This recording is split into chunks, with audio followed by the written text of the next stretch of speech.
already provided by the landlord, those will be your responsibility. If you want your pop-up store to be successful, at the end of the day, you can't rely on the field of dreams theory of build it and they will come. You need to have marketing and promotion plans so you can connect with your audience, creating awareness both before and after you open, with a focus on keeping your customer engaged and excited about your concept. If you do this, customers will be lining up on launch day, and hopefully they will keep coming.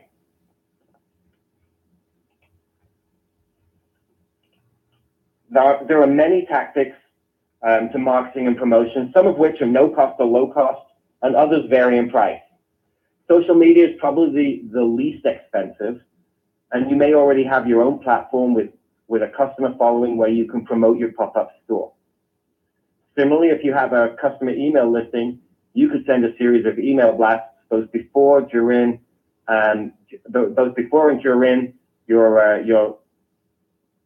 your pop-up duration. Also consider that the landlord is likely on Facebook or Twitter and has an established community following already. And you may be able to work with them to coordinate and promote your store launch or other special events.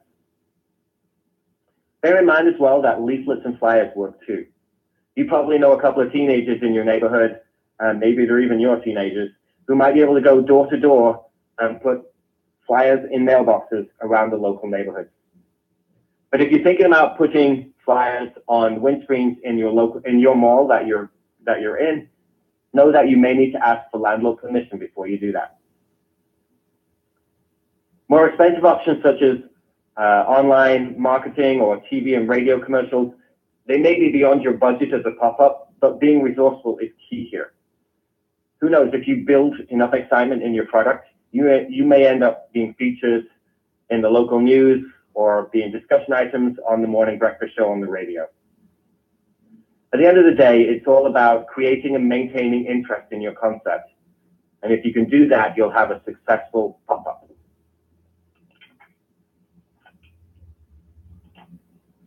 So as a business owner, you're going into this with the intent of being successful. You're likely evaluating whether the store is working, what's not working, what can you do better, what's hot, what's not, what's making money, how long will it last. You're going to be asking yourself question after question. If your concept's going well, you may want to consider extending your pop-up agreement or talking to the landlord about a more permanent arrangement. Alternatively, you may figure out along the way that your business plan lends itself to much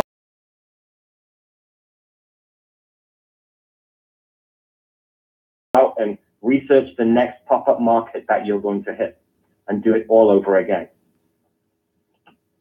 But there's always the chance that your pop-up doesn't take off. And if that's the case, you should troubleshoot why.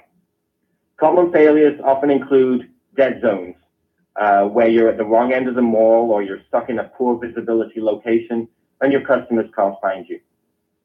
Or you may be guilty of giving too many free samples away that don't convert into sales.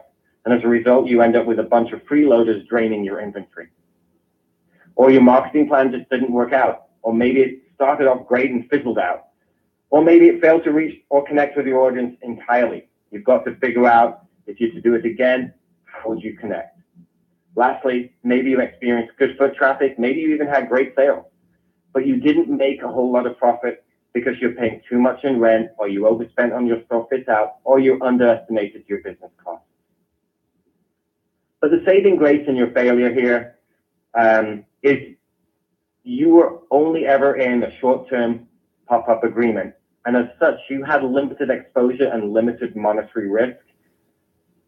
And now you know what went wrong, and you've identified your failure points. Maybe you can learn from that experience, and you can do it all over. Remember, with a pop-up, it doesn't have to be one and done.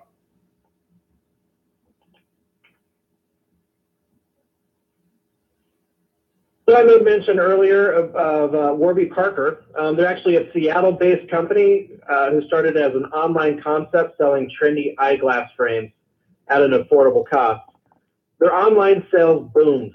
As success has grown, Warby has seen the importance of having a brick-and-mortar storefront, And their approach to opening stores was as unique as their business model. They were actually one of the retailers in the forefront of the modern day pop-up industry.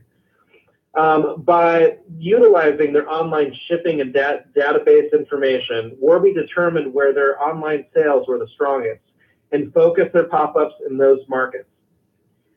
This is the true definition of omni-channel retail, utilizing online and brick-and-mortar formats to sell their products.